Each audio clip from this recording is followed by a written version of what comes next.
Are you an investor looking to invest in cryptocurrencies, or a corporation looking to revolutionize your corporation with blockchain technology? Yes, so in this video, I'm going to be talking about blockchain technology and cryptocurrencies. What is the relationship between blockchains and cryptocurrencies like Bitcoin, Ethereum, and the other currencies? So when we say blockchain, what is a blockchain? So in this video is solely directed for mostly individual investors and corporations, private corporations, governments.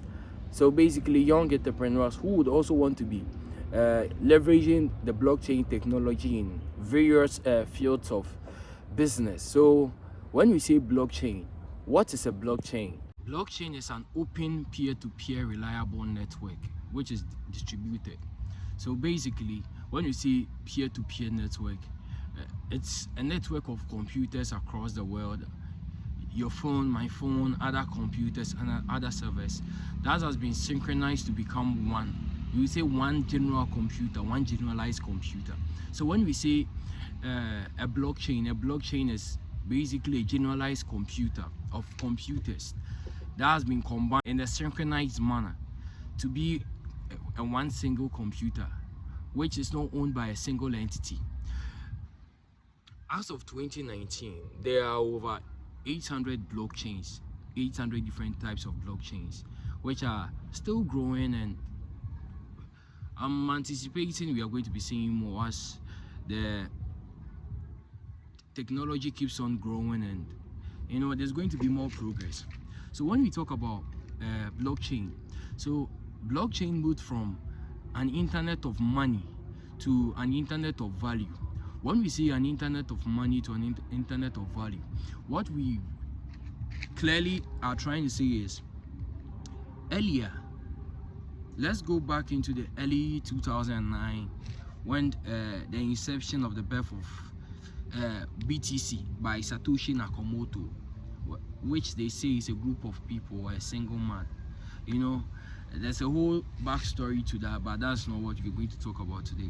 So when we talk about the blockchain, the internet of value and the internet of money, when BTC came up, BTC was sort of talked about as how do we say this?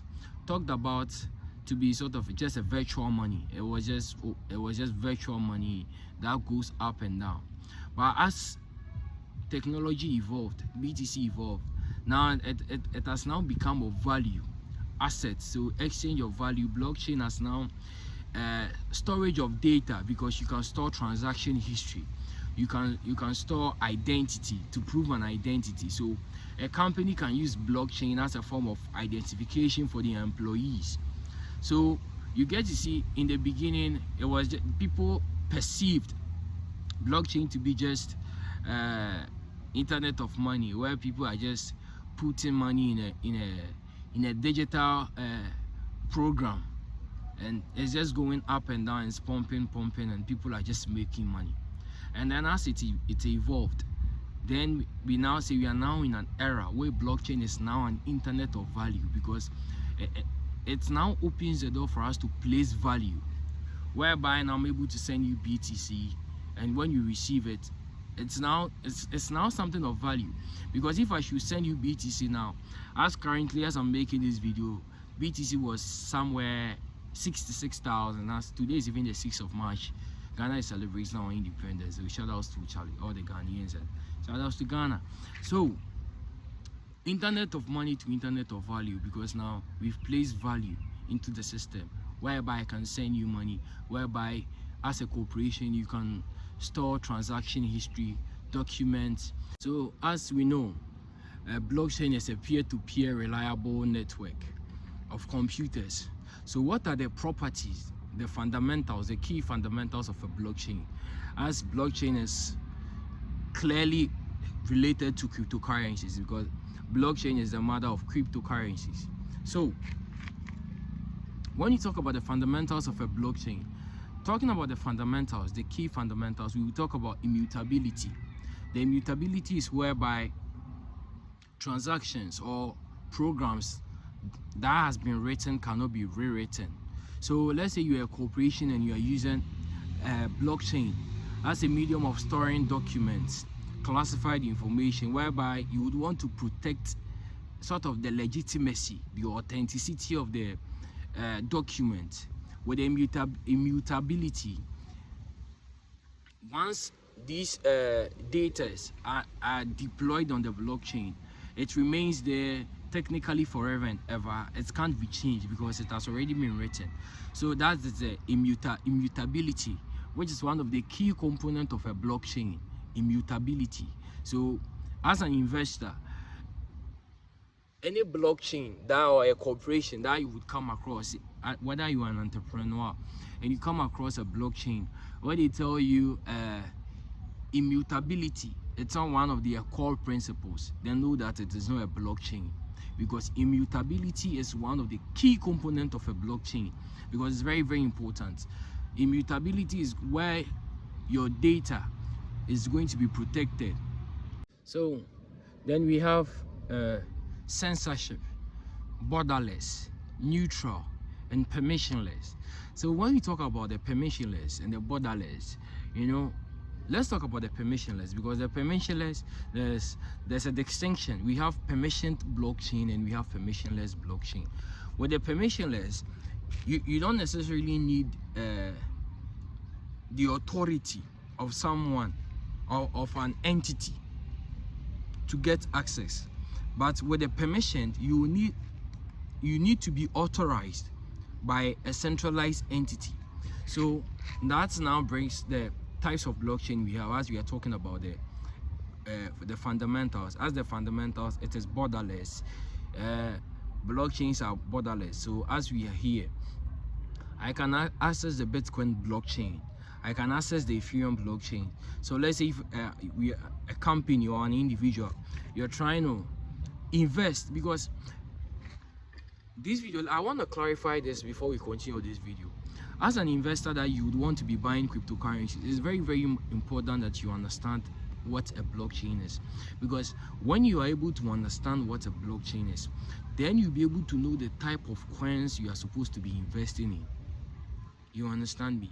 Because the blockchain, the core principles that was used to build the blockchain would determine how far it's going to be around for a very long time, because those are the things that is going to attract investors. Basically, the core principles. One of the reasons why BTC is because one of its core principles is decentralization. Security is one of its core principles. So as an investor, if you're someone who would want to buy cryptocurrencies, it's very, very important that you understand what a blockchain is, because it's one of the key fundamentals. If you don't know what a blockchain is and you are thinking of just buying coins because you are hearing people are buying, and I'm telling you, you will burn out in the long run. You don't want to burn out. You want to stay around for a very long time, because this is going to be the existing infrastructure for at least the next decades ahead of us, 70, 60, 40, 80, 100 years from now. This is the system you're going to be using as we are entering into a system of tokenization. So we've talked about the censorship. These are some of the key fundamentals. So immutability, it is borderless, it is neutral. And how neutral it is where it brings this sort of the distribution, where we see your computer, my computer, someone else's computer somewhere, a network of computers. So it is neutral. So you can't really hijack the system. The only way you can hijack the system is whereby you take control over 51-52% of the computers in the world, and the amount of computational energy that you will need for you to be able to even do something like that, it's massive. So now we know some of the key principles: immutability, it is censorship, borderless, and it is neutral, which are some of the core principles. So now let's talk about the types of blockchain.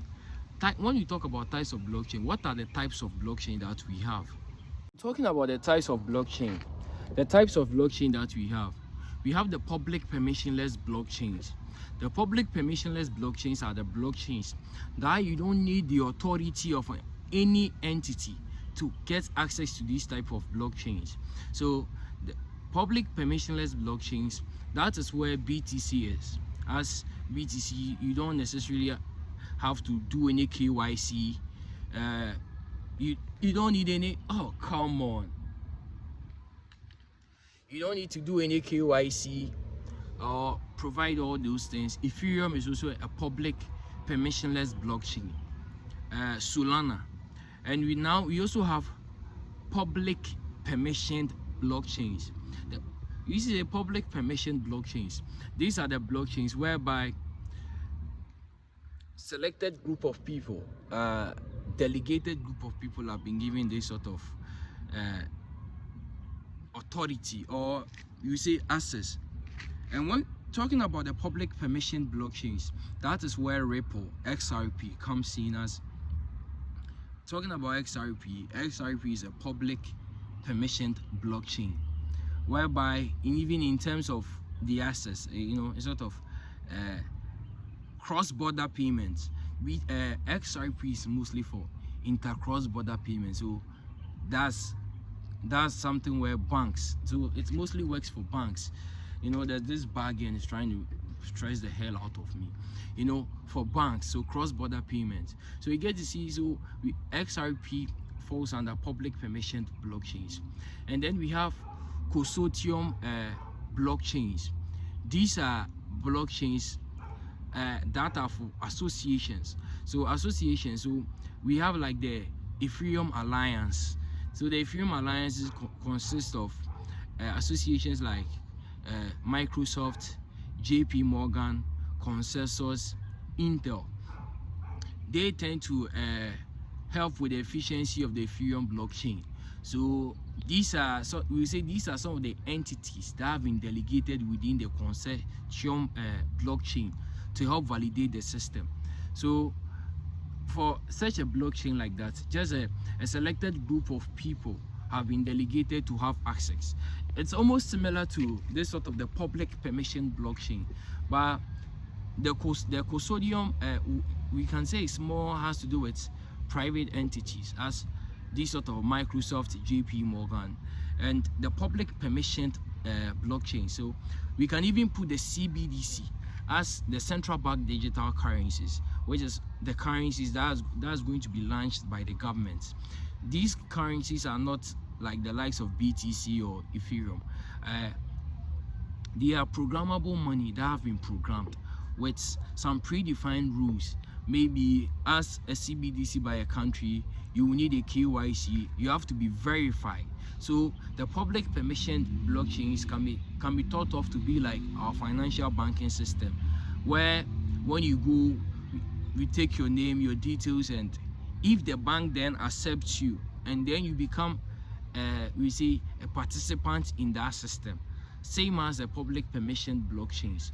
But with the open public permissionless blockchain, that is BTC, Ethereum, Solana, and the other blockchains. So talking about the custodian blockchains, we have Hyperledger, which is by the Linux Foundation. We have Corda, CORDA, which is by R3, and we have Quorum, which is by JP Morgan, which is a permission, not a permissionless. So as we were talking about the central bank digital currencies, so with JP Morgan's blockchain, you see it's now a permission, as JP Morgan is a bank. So for you to be able to sort of have access to their blockchain, you need to go through a KYC, which is know your customer, for you to be allowed to be able to participate in their blockchain system. And then we have hybrid blockchains. So the hybrid blockchains are the type of a blockchain whereby it's a combination of the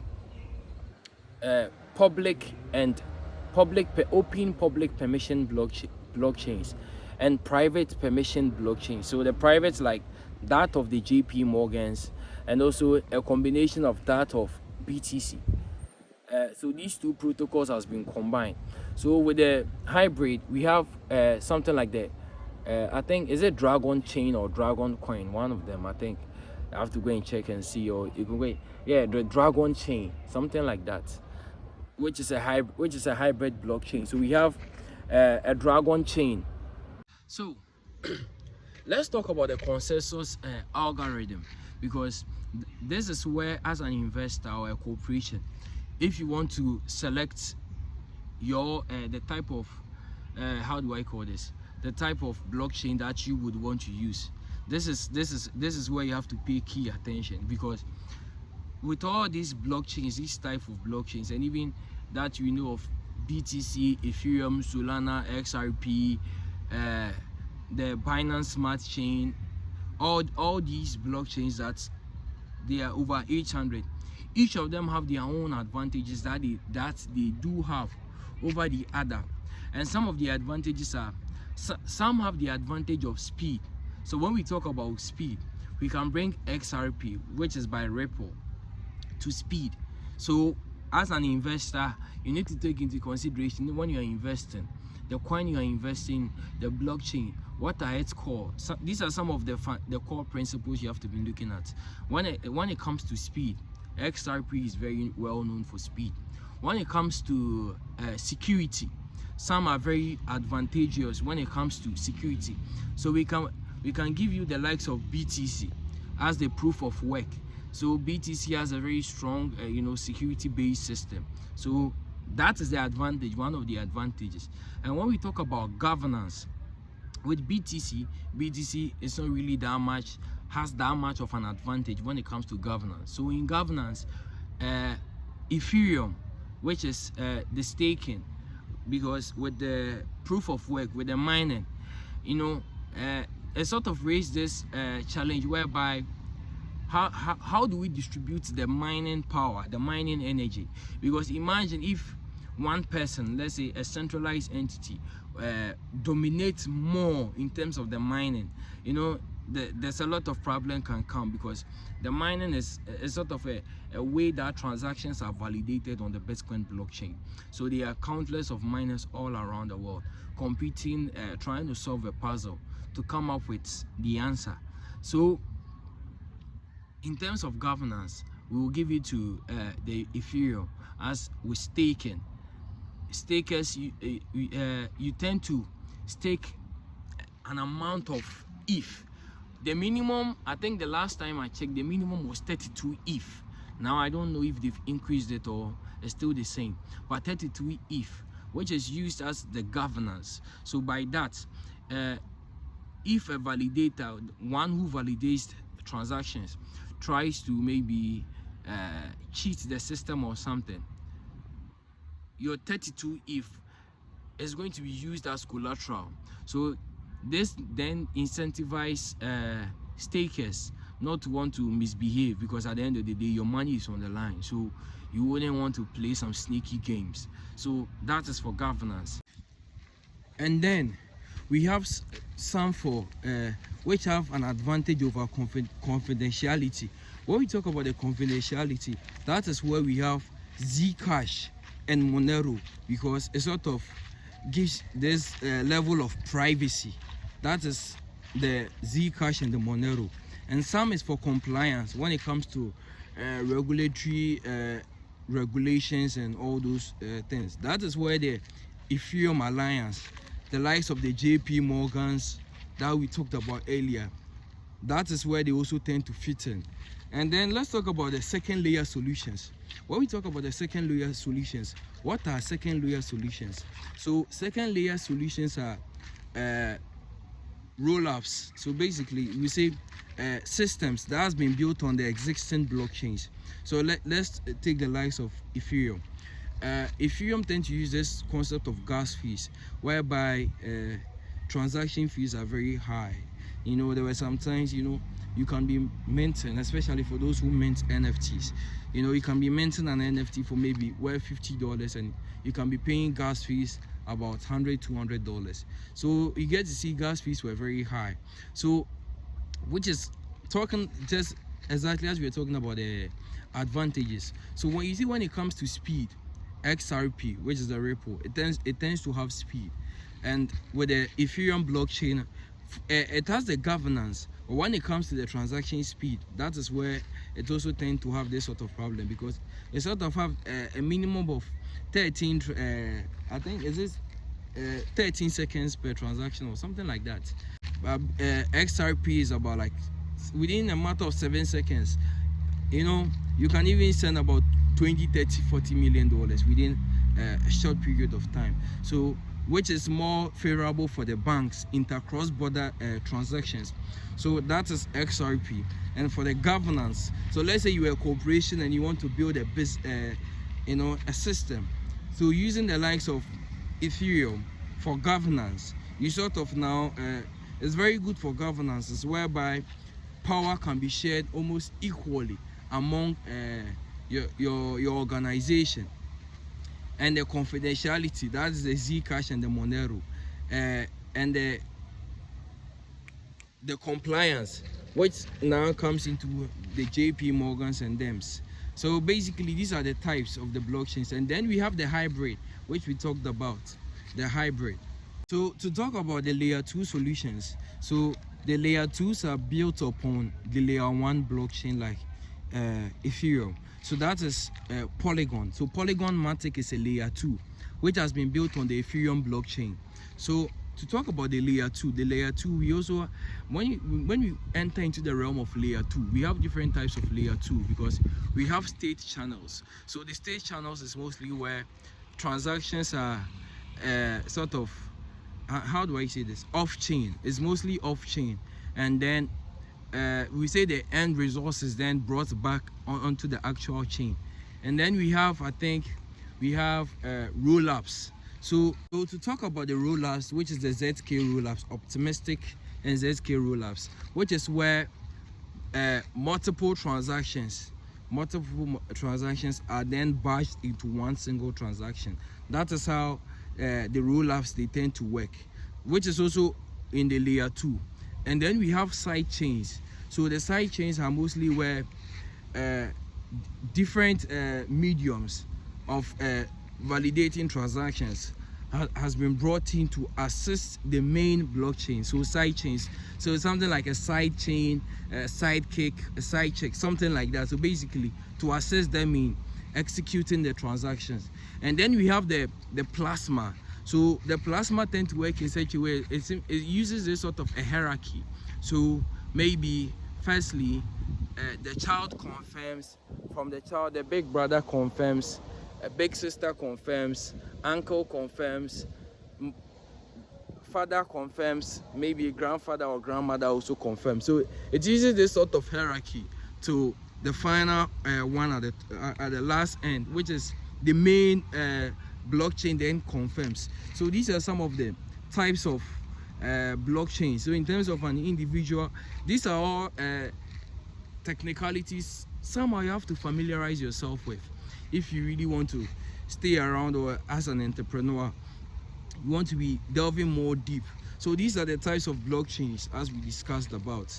So let's go more deeper. At this point we are going to be going more deeper and more technical, as we are going to be talking about the Ethereum blockchain, as it also brought up smart contracts. So if you're still here watching this video, shout outs, peace out. Don't forget to give this video a like, don't forget to subscribe, because on an average by now many are done watching this. Give this video a like, subscribe, and let's continue, because by now many have already faded off and doing their own thing. But that's just the thing, because you have to educate ourselves. It's very, very important. Educating ourselves is very, very important financially to understand these technologies, because when you begin to understand this, and then when you are investing, you know what you are investing, you understand the underlying asset, what makes the coin you are investing in so valuable. Because the security, its core principles is where it tends to generate its value from. Because no one would want to invest in a coin, let me say a blockchain. No one would want to invest in a blockchain where it has poor security, it doesn't have speed, the governance is very poor, confidentiality is very poor, it tends to have a lot of regulatory problems. Because when it tends to have regulatory problems, investors are going to bail out. So if you're investing in a blockchain like that, the chances of you losing is very high, basically. So as we are educating ourselves. So let's talk about the CAPM, which is the capital asset pricing model. What is that? So the capital asset pricing model is a financial model which is mostly used to calculate to see returns, the sensitivity of the asset you are investing in. So let's take the likes of BTC.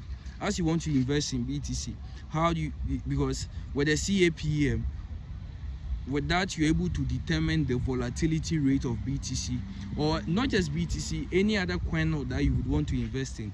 With the CAPM, you would be able to understand the relationship between the asset and the markets. So let's take the likes of the S&P 500 and BTC. So let's say to compare these two. So let's say as an investor or a company. So this is just a scenario. So let's take the S&P 500 and BTC. When you compare these two, you get to see if most of these S&P 500s, there's this where they call it the beta, whereby mostly when a company or an asset, when it is 1.0, we could say when it's less than 1.0, it is less volatile. So when it's less than 1.0, it means it's more stable. So it being more stable, yes, it doesn't really become that much of a volatile. So this is how most of these companies like Apple and Microsoft, they are mostly measured in this where 1.0, whether it's less than 1.0. And when it is more than 1.0, that is where the volatility rate is very high.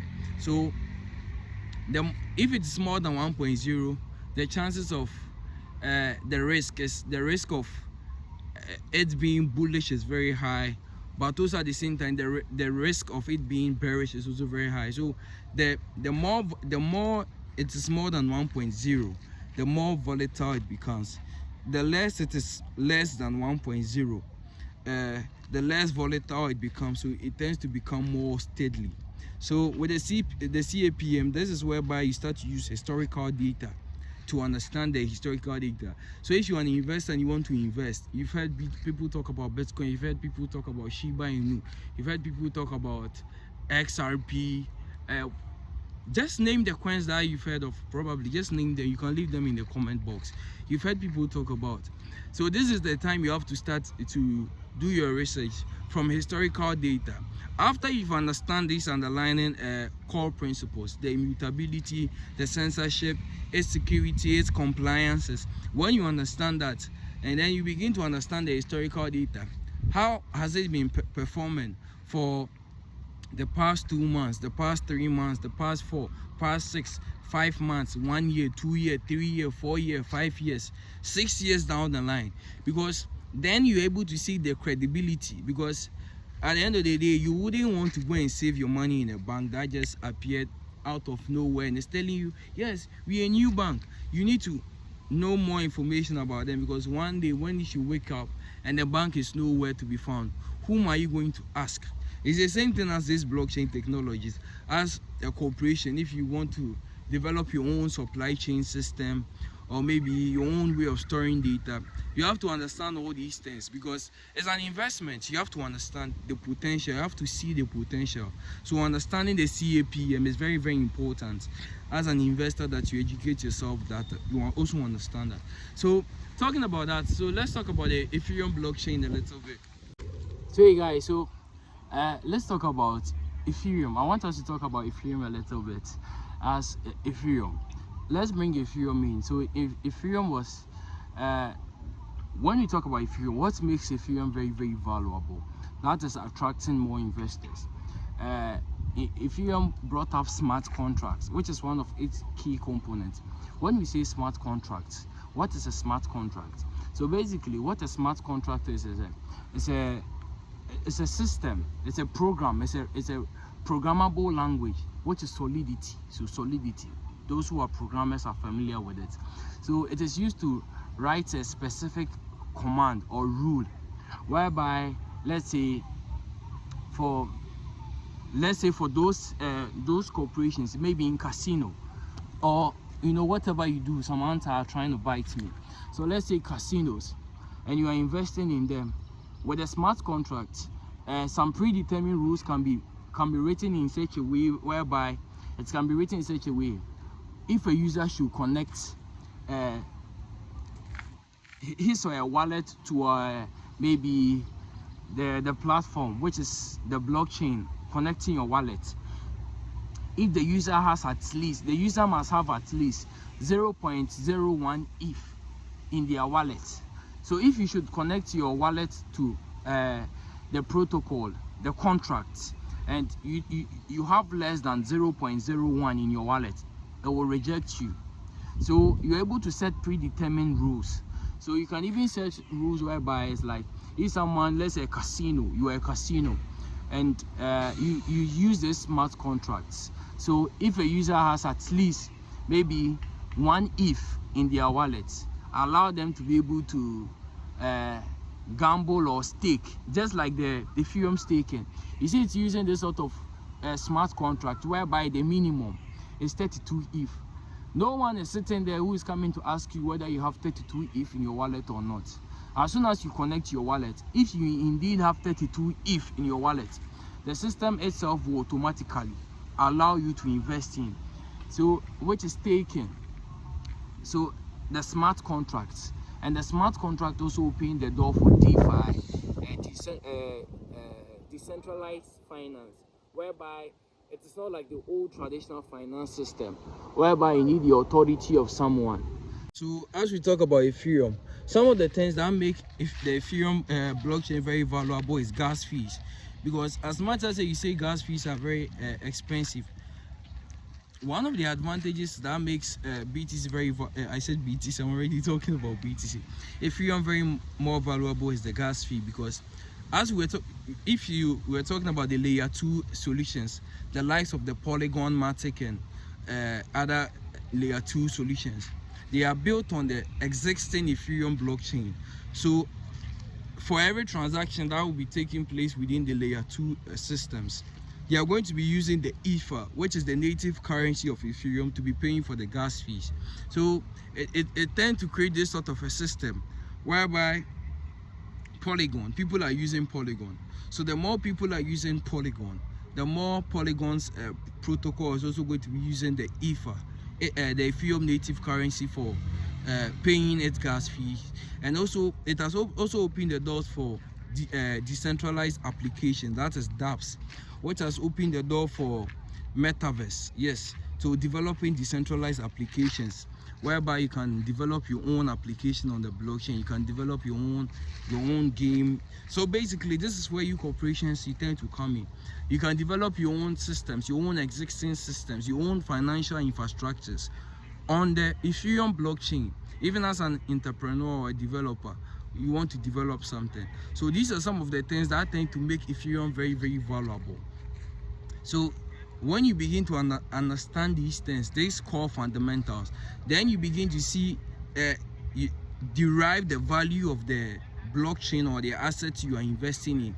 But here lies the case, you don't really understand what are the things that have been put in place to make this asset want to shoot up from some time to come, because you can't just buy a coin and you are sitting there and you're hoping that one day the coin should shoot up and you become a millionaire. I'm sorry, it doesn't work that way.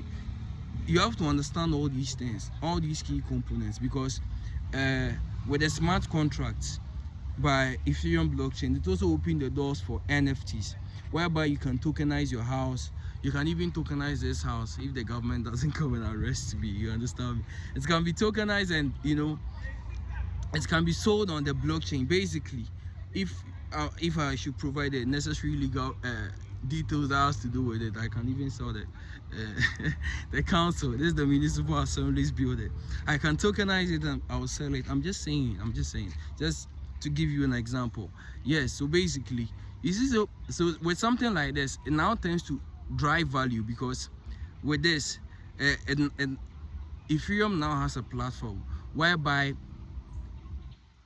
value, tangible things of value like this, can be tokenized and be deployed onto their environment, which is their blockchain. So it's going to be attracting more people like this who also want to be tokenizing their houses, real estate, or an artist who would want to tokenize his art. So I can even say this is an art, as this word, what is even an art? When you say art, what is really an art? So I can tokenize this and call this was the rock that was maybe 5,000 years ago. An alien stepped on it, and it becomes something of value, and I can tokenize it and I'll sell it this on the Ethereum blockchain. So you get to see this tend to drive and attract investors to come onto that blockchain. So as we are talking about Ethereum, let's go much more deep into details. What are some of the things? Let's touch a little bit about the history of Ethereum. So on 30th July 2015, the first series of blocks were released by the Ethereum blockchain. So I want you to do your research. I want you to do your research. It's very, very important. So take this day, so the 30th of July 2015, in regards to Ethereum, and go and look at from that step, when that decision and that release took place. How did the market look like? How was the momentum of the market? How did the market, did their prices move up, or did it go down, or it was stable? Go and look at it and compare it and see, because these are some of the things. That's where you begin to build your edge, you develop your edge, and you develop the understanding of these assets. And on 15 March, Homestead released the Solidity, which was the programming language, which was paving the way for the smart contracts. So go and look at it. Go and look at Ethereum, like the history of Ethereum blockchain. As an investor who would maybe want to invest in Ether, which is the native currency of Ethereum, like BTC, which is the native currency of Bitcoin. XRP is the native currency of Ripple. So Ripple, which is Ripple, XRP. Sol for Solana. Matic for Polygon. So each blockchain have their own coin. So when you begin to understand these sort of major steps that took place, now you begin to have a more factual understanding of the assets that you are investing in. And on the 20th of July 2016, there was an attack, an unplanned attack at the DAO of Ethereum, which led to about $50 million worth of Ether being stolen by an unknown hacker. So go back into history, go and look at this. As we were talking about the CAPM, as you are wanting to understand all the assets, their value, and how it tends to derive it value, to be able to see the interest, your returns. These are some of the things you have to be looking at, because when you go and look at that, okay, on the 20th of July 2016, so Ethereum was hacked. So go and look at the market state. How did they affect the market, and how did the market grow from there? And from that hack, there was some roll-ups, and this was where there was a split between the Ethereum blockchain. That is where we got the Ethereum Classic, which was the original, and now we have the Ethereum 2.2. So the Ethereum Classic was whereby there was a conversation between the developers and those who started it, where after that hack, some wanted to preserve the code, as some wanted to improve upon it, and it seems some were saying it goes against the integrity of what they said, that if a code is written, it can be changed or something. So there was a lot of disputes that went in. So the system was hard forked, whereby now they forked themselves up. Using the word, it's F-O-R-K. F-O-R-K. It is not that word I'm talking about. This is for educational purposes only. So yes, and this is where it's splitted up, and that is where we got the Ethereum Classic, and now we have the Ethereum 2.0. And on the 16th of October 2017, Metropolis was released, which was the third release, which brought up the Ethereum virtual machine, the EVM, which was aiming to reduce the complexity of the smart contracts. So from 2017, So let's do a little bit history here. You say from 2017 it made it more easier for the smart contracts to work. So to talk about NFTs, so 2017, so from 2017 to 2018 we are entering where Yuga Labs, which was the crypto punks, they were also coming up. So you get to see with that, it opened a door for investors to now also bridge into also invest and also start to develop what they also want to develop for corporations also want to come in. So from this, now the assets now begin to grow in value because now smart contracts open the doors for NFTs, and NFTs are more community based, because Bored Ape is a community based project. CryptoPunk is a community based project. Azuki NFT is a community based project. So you get to see each community has their own members. This is attracting investors into the communities.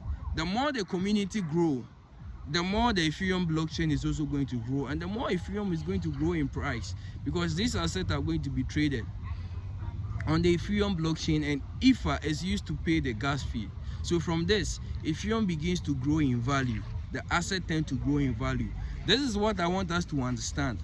You don't just stand up and go and invest in any coin because people are saying, yes, this coin is going to 20x, 50x, 60x, 70x, 100x, and so forth, and 200x, and even 1000x, then things. Don't just listen. Understand these things, because when you begin to understand these things, when you begin to understand, you reach this point where when you hear BTC or ETH is down 3% or 4%, you're not really freaking out, because you understand the technology and you understand it in the long term, because you have to be approaching this with a long-term perspective. There's nothing like get rich quick in crypto. I'm telling you, there's nothing. As a corporation, there's nothing like get rich quick if you want to grow in this system. One thing you have to understand is there are going to be some trials and errors, because as we are talking about the smart contracts, it has its advantages and it has its challenges. Some of the advantages is the immutability, whereby when a code is written, it can be changed, where a sort of how this sort of security, because you can use smart contract as a way to pay your workers, because the code has already been written. So as soon as the worker, maybe some selected wallet addresses, which maybe you can ask your employees to provide some their wallet addresses, which is then added onto a contract. So every month, when they just connect their wallet to your contract, the determined amount, which has already been predetermined, is just then sent into their wallet address, which is also another way of you using the Ethereum blockchain in your system, whereby you don't necessarily have to be relying on these sort of middlemen, whereby they tend to confiscate some of the money. They cheat some of your employees. It's also one advantages of the smart contract. But some of the challenges is the vulnerabilities, sometimes bugs. So the vulnerability to hacks, and its sort of legal regulations. How is the government going to regulate with this? Because there are areas the government might not have any problem with it, but there are some areas the government might have problem with it. And also in terms of Oracle. So when we say the Oracle is how blockchains tend to have information of external data. So let's say the blockchain, how can the blockchain know the current price of a stock? So maybe let's say you are using a smart contract. So using the Oracle knows maybe if BTC should hit 70k now, maybe transfer this amount of fund into this wallet, this other wallet. It uses smart contracts, but for that to be functioning, it needs information, which is external data. Some of the problems that it tends to face is sometimes getting accurate information. Where is it going to get its information from us? Maybe the medium that it might get its information from is some misinformation, which can, these are some of the challenges as a corporation, as an investor or a developer or an entrepreneur who wanting to explore this. You need to understand all these and know the blockchain and the sort of problem you are trying to, because someone might prioritize security, someone might prioritize speed, someone might prioritize compliance with regulations, someone might like confidentiality. So when you begin to understand all these basic needs of your company or your corporation, and from then you're able to move towards what you actually want to do. So basically, these are some of the things that we need to understand. So at this point, this is where I'll end this video, as I just don't want the video to be too long. If you have any question, or there's something you didn't really understand, or there was something that I really didn't touch much on that, please feel free to drop in. As I'm rocking my black sheep, as you can see, the black sheep, the only black in the sheaves, go ask Jacob. Yes, he did some hybrid in there. So yes, so that's what it is. So today is the 6th of March, and in Ghana we are celebrating our independence, the 6th of March 2024. It's a new day, it's a lovely day, the sun is almost about to set. So subscribe, follow.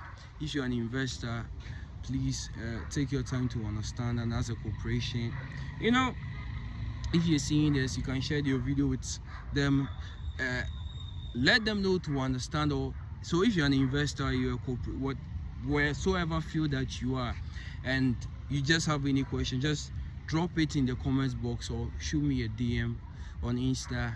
Yeah, Insta, on Twitter, mostly these two platforms. On Insta, you can shoot me a DM at kojoland.if, which is the ENS, which is also an Ethereum based something. So when you talk about the ENS, I'm just gonna add this. The Ethereum naming system. It is whereby the wallet address, you see, mostly when I want to send you funds, you send me your wallet address, a couple of numbers, AB1669, a couple of numbers. You see, sometimes it becomes very difficult. So with the ENS is whereby it's a naming system, whereby now I can send you money just by your name. So my ENS is kojoland.if. You can go and check it out to see the idea of just open this sort of OpenSea. Go on OpenSea. OpenSea is a marketplace. I really don't want to make this video, but if you want me to create videos about that, I can. So I can go more deep into that. When you go on OpenSea, just search kojoland.if. Combine, you see my ENS name. You can copy my ENS name and you can send me if, and I'll receive it. And you don't necessarily have to now, I don't have to necessarily now bring you that long name. So even in your corporation, this is whereby now each individual in your company, they can have their own ENS names that can be used. So it sort of becomes a way of you keeping records, because in terms of maybe if you want to prove what shows that you've paid this worker, and maybe they are using this sort of wallet that address long numbers, it comes, how are you going to prove that indeed this is the person's wallet address? So with the ENS, maybe it might be a requirement for your company, your workers. So each of you should have an ENS name, whereby, okay, this is peterpan.if, this is cinderella.if, this is dracula.if, kojoland.if, africa.if. So basically the names, and then you add them onto your contracts. So based on the names, and then you are going to be sent. So based on the required names that is legitimate, it can be used to prove the identity in terms of maybe legal tendencies, whereby you have to prove indeed they are the owners. All these things have to be regulated, and this can be regulated within your company, with a couple of experts and a couple of lawyers to understand the legal procedures and requirements. It's possible, but I don't want to go too much because this video is already long. So if you really want me to create more deep in-depth videos about that, I will. Just let me know in the comment box. And if you're an investor, a retail investor, a corporation, and you just want to add some value or just have a conversation on what you can do, just feel free to shoot me a DM. Yeah, just chill, because I also want to learn. Let's understand and grow this technology together, because you need me, I need you, we all need each other, because at the end of the day, we are all here for each other. We are all here for we, because at the end of the day, if you are not here, who is going to watch this video? And if I'm not here, who is going to make this video to watch? So we all need each other in the world. So it's a beautiful day. Happy independence to Ghana. More love, more grace. And also I want to touch more on this Ghana, like our financial sector. Like, if you see this just tag the financial minister or those who are regulating this. It's high time you people start. Please, this video is for you. It's high time you people start to look on us. I recently found out Coinbase is no longer working in our region. You know, some of my friends, you know, Blacko would say, Chama, me block, and also Aka, because they are now telling me it's no longer available in my region, so I can't even transfer the funds out. It is gone. And now my problem is, we are moving into a digital era. What are you leaders doing for us? What are you people putting in place to make sure that we won't miss this? Because you're already talking about BTC bull run as we are in 2024, moving into 2025. The adoption is constantly growing. How are you leaders also? How are you people strategizing yourselves so that we won't also fall behind? Because this is an era. By now, Ghana, we should even be thinking of launching our own coin. You know, getting value, how to make value stay in. Always depending on the dollar, and constantly our money is being taken, it's mined out of here and there, and at the end of the day we go and beg for handouts, and not that even there, when we get the handouts, we are even using it for anything better. We charter planes and I don't want to talk that, but all I just want to say is, please look back here, look down here. There's a lot of potential in Africa here. There's a lot of potential. The youth, one of the youngest populations in the world. Do you know at the rate youths are willing to invest? You know, now it has become very, very difficult for us.